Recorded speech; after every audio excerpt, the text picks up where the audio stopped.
Three disturbing true urban exploring horror stories animated. Story 1, The Abandoned Asylum. In the fall of 2019, a group of urban explorers Tom, Lisa, and Matt decided to venture into the old Oakwood Asylum, a long-abandoned mental institution on the outskirts of their city. The asylum had been closed for decades, its dark history of mistreatment and alleged hauntings making it a magnet for thrill-seekers and ghost hunters. The trio arrived at dusk, armed with flashlights, cameras, and a sense of adventure. They had done their research and knew the layout of the sprawling complex.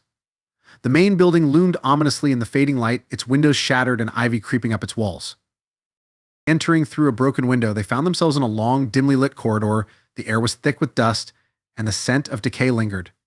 They split up, agreeing to meet back at the entrance in an hour. Tom took the left wing, Lisa the right, and Matt headed to the basement. Tom wandered through the dilapidated wards, the eerie silence occasionally broken by the creak of old floorboards. He came across rooms with rusted bed frames, tattered curtains, and graffiti-covered walls. In one room, he found old medical equipment and patient files strewn across the floor. As he picked up a file, he heard a faint whispering sound. He froze, listening intently, but it quickly faded away. Lisa explored the administrative wing, where she found offices filled with rotting furniture and moldering paperwork. She was fascinated by the history of the place and took several photos. In one of the offices, she discovered a locked drawer. Using a hairpin, she managed to pry it open, revealing a bundle of old letters. The letters detailed the horrific treatment of patients, including experimental procedures and abuse. Suddenly, she felt a cold draft and the hairs on the back of her neck stood up. She turned around, but there was no one there. Meanwhile, Matt navigated the dark, damp basement, which housed the asylum's morgue. The atmosphere was oppressive, and the faint smell of formaldehyde hung in the air. As he explored the cold, steel slabs and empty storage drawers, he heard a series of loud bangs coming from further down the corridor. He followed the noise, his flashlight flickering, and found a heavy metal door slightly ajar. Pushing it open, he stepped into a small room where old surgical tools were scattered on a table. As Matt examined the room, the door slammed shut behind him. He rushed to open it, but it wouldn't budge. Panic set in as he banged on the door, calling for Tom and Lisa. After what felt like an eternity, the door finally creaked open on its own. He bolted out of the basement and ran back to the entrance, where he found Tom and Lisa waiting, equally shaken by their experiences. Reuniting outside, they shared their unsettling encounters.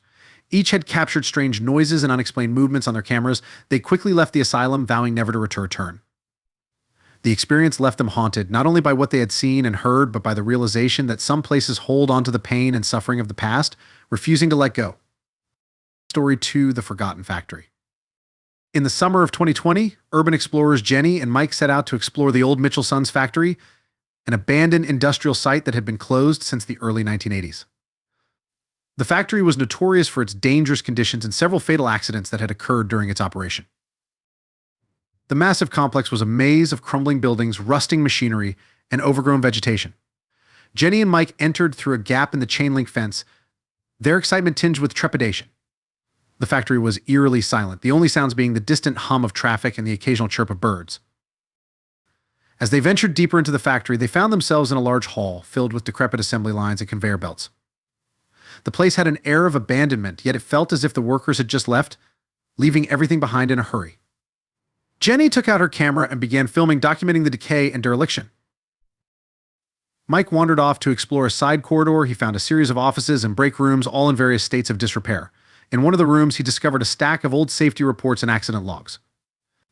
The reports detailed numerous injuries and a few deaths, painting a grim picture of the factory's past. As he read through the documents, he heard footsteps echoing down the corridor. Assuming it was Jenny, he called out, but there was no response. Meanwhile, Jenny had made her way to the upper levels of the factory, where she found a network of catwalks and storage areas. She was taking photos when she noticed a shadowy figure moving in the distance. She called out to Mike, but there was no answer. She hurried back to find him, her heart racing.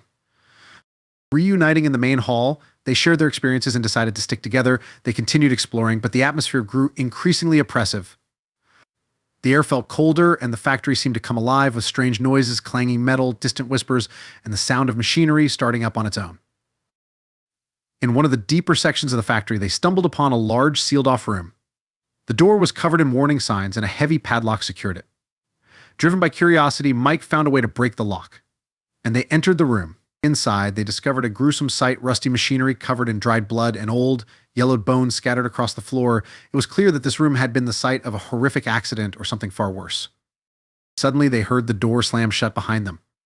Panicking, they tried to open it, but it was locked from the outside. The temperature dropped dramatically, and they felt an overwhelming sense of dread. The sounds of the factory grew louder, almost deafening, as if the past was replaying itself. Desperate, they banged on the door and shouted for help. After what felt like an eternity, the door swung open on its own, and they stumbled out, gasping for breath. They ran through the factory, not stopping until they were outside and far away from the site. Shaken by the experience, Jenny and Mike decided never to return. The old factory held too many dark secrets, its haunted past still lingering in the shadows. The memories of that day stayed with them, a chilling reminder of the dangers of exploring places that were better left undisturbed. Story 3: The Creepy Hotel. In the spring of 2021, urban explorers Rachel and Ben decided to investigate the old Grandview Hotel, a once luxurious establishment that had been abandoned for decades. The hotel had a dark reputation, with rumors of ghostly apparitions and unexplained disappearances over the years. The hotel loomed large and foreboding as they approached, its grand facade now crumbling and overgrown with ivy. They entered through a broken window, stepping into the dimly lit lobby. Dust covered every surface, and the air was thick with the smell of mold and decay. Rachel and Ben started their exploration on the ground floor, checking out the reception area, dining hall, and various lounges. The furniture was covered in white sheets, and old chandeliers hung precariously from the ceiling. They felt a sense of unease, as if they were being watched. As they made their way to the upper floors, the atmosphere grew heavier. They found guest rooms with tattered curtains, broken furniture, and personal belongings left behind. In one room, Rachel found an old diary. The entries were disturbing, detailing strange occurrences and the writer's growing sense of dread. Ben decided to explore the basement, where the hotel's kitchen and storage areas were located. The basement was dark and damp, with a musty smell that made him gag. As he navigated the labyrinth of rooms, he heard faint whispers and the sound of footsteps behind him. He turned around, but there was no one there. Rachel, meanwhile, had ventured into the attic. The space was filled with old trunks, suitcases, and forgotten memorabilia. She found an old photo album that depicted the hotel's heyday, but the last few pages showed unsettling images of the staff and guests looking distressed and fearful. Reuniting on the second floor, they shared their findings. The building felt alive with a malevolent presence, and they decided it was time to leave. As they descended the stairs, they heard a loud crash from the lobby. Rushing down, they saw a chandelier had fallen, shattering on the floor.